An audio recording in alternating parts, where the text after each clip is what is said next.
Bonjour,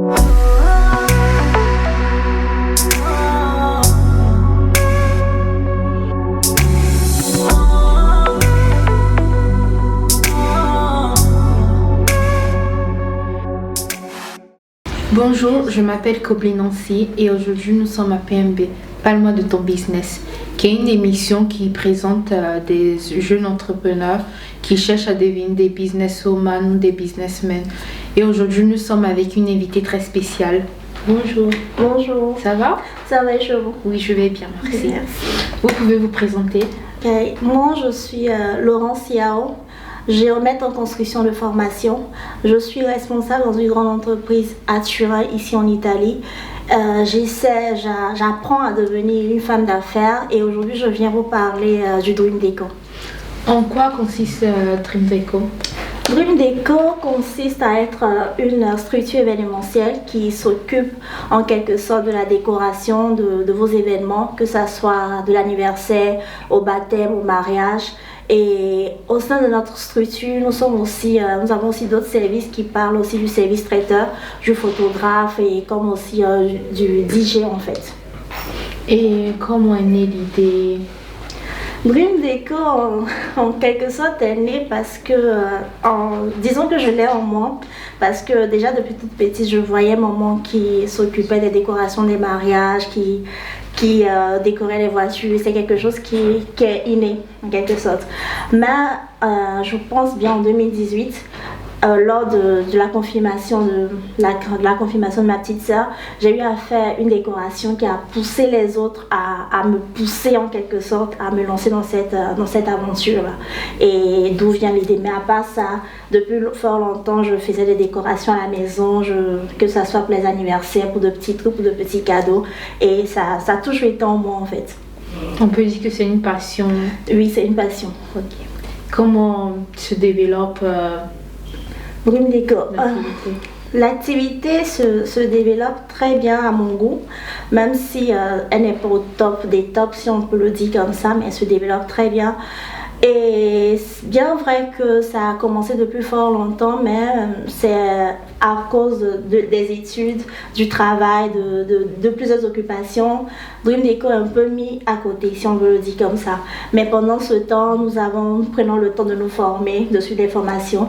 Nous prenons le temps aussi d'apprendre beaucoup, de connaître beaucoup de choses. Et malheureusement, nous avons été aussi arrêtés, comme toute autre personne, par cette crise sanitaire. Mais on se comporte très bien et on essaie de rester toujours sur le marché, on essaie de faire de petits trucs, on essaie de confectionner même des beurres surprises, des surprises d'anniversaire, des surprises amoureux et se comporte très bien. Vous travaillez ou vous voulez engager d'autres personnes Oui.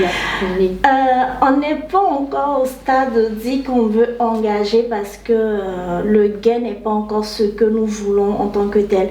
Mais j'ai une très belle équipe derrière moi et que par la grâce de Dieu, j'ai franchement une belle équipe derrière moi et l'équipe y est déjà. Donc on est déjà ok. Vous aimeriez faire quoi dans le futur? Le futur par rapport à Dream Deco, par rapport à moi. On peut dire les deux. Le futur est très vaste parce que je pense être quelqu'un de beaucoup ambitieuse. Le futur personnel est énorme. Je sais où je veux arriver et je prie Dieu d'y arriver. Côté Dream Deco, c'est pareil en fait. On essaie de donner le maximum, d'être au top en fait. D'être au top. Tu as fait face à beaucoup de difficultés aussi par rapport à l'activité. Les difficultés en tant que telles, je vais pas les appeler difficultés, mais moi je vais les appeler plutôt des formations. Des formations parce que dans toute chose que tu fais, il y a toujours une difficulté. Peu importe la chose que tu pratiques, que ce soit dans le business, que ce soit dans la vie courante, il y a toujours cette difficulté-là. Mais moi, je vais pas l'appeler difficulté, je vais l'appeler plutôt formation. Et pour moi, la plus grande difficulté, c'est de rester toujours sur le marché. C'est-à-dire peu importe le moment où tu te lances, tout le monde apprécie l'événement, c'est-à-dire tu te sens tout le temps en forme, mais il y a ce moment-là où tu dois maintenir en fait ton public, tu dois maintenir en fait tes clients et tu dois toujours avoir cette force-là de demeurer au top de toi. Vous avez fait aussi des sacrifices? Bien sûr, comme toute autre personne, des sacrifices, que ce soit lucratif, que ce soit personnel, et c'est le prix à payer pour avoir ça. Vous avez d'autres business en cours? Comme je le disais, premièrement, j'apprends à devenir businesswoman et de business j'en ai. J'en ai tellement même. J'en pratique tout le temps et le dernier business qui est en train de se présenter là, c'est celui-ci. Je parle de ton business en effet, qui est une émission, comme vous l'avez dit premièrement, qui servira à la promotion de ces jeunes entrepreneurs qui veulent se lancer dans certaines activités et que peut-être n'ont pas assez de visibilité, qui ne savent même pas comment affranchir d'autres personnes, et on prie Dieu par le bien de cette émission qu'ils auront des ouvertures, qu'ils auront des sponsors, peut-être même qu'ils auront même la possibilité de dire aux gens, aux personnes avec qui nous vivons, qui sont dans notre entourage, que bon, dans tel lieu il y a tel photographe, dans tel lieu il y a tel service traiteur, dans tel lieu il y a tel DJ par exemple, qui pourra vous présenter vos services et pas besoin de vous déplacer et de faire autre chose. Vous avez des conseils à donner aux futurs entrepreneurs? Des conseils en tant que tel, c'est que chacun doit se conseiller soi-même. Ne pas attendre en fait le conseil d'une autre personne, ne pas attendre toujours qu'on te tende la main pour te faire sortir du trou, mais de te rebooster toi-même, de te relancer sur le marché et de croire à ton business. Parce que ce ne sont pas les autres qui vont le faire. On a tendance souvent à dire quand je fais quelque chose, ma famille ne me soutient pas, mes amis ne me soutiennent pas, mais il faut savoir qu'on ne fait pas quelque chose pour ses amis, on ne fait pas quelque chose pour sa famille. La plus grosse difficulté là, c'est de conquérir un public et d'avoir de la clientèle. D'accord. Dans ton cas, tu es beaucoup soutenu aussi par ta famille, par tes amis? Oui, en quelque sorte, si je peux le dire comme ça. Et c'est quelque chose de naturel qui vient, et par la grâce de Dieu, ma famille a eu à me booster, à me lancer là-dedans par ce que je faisais déjà auparavant. Il y a un moment aussi qui m'a donné ce don-là, si je peux l'appeler comme ça.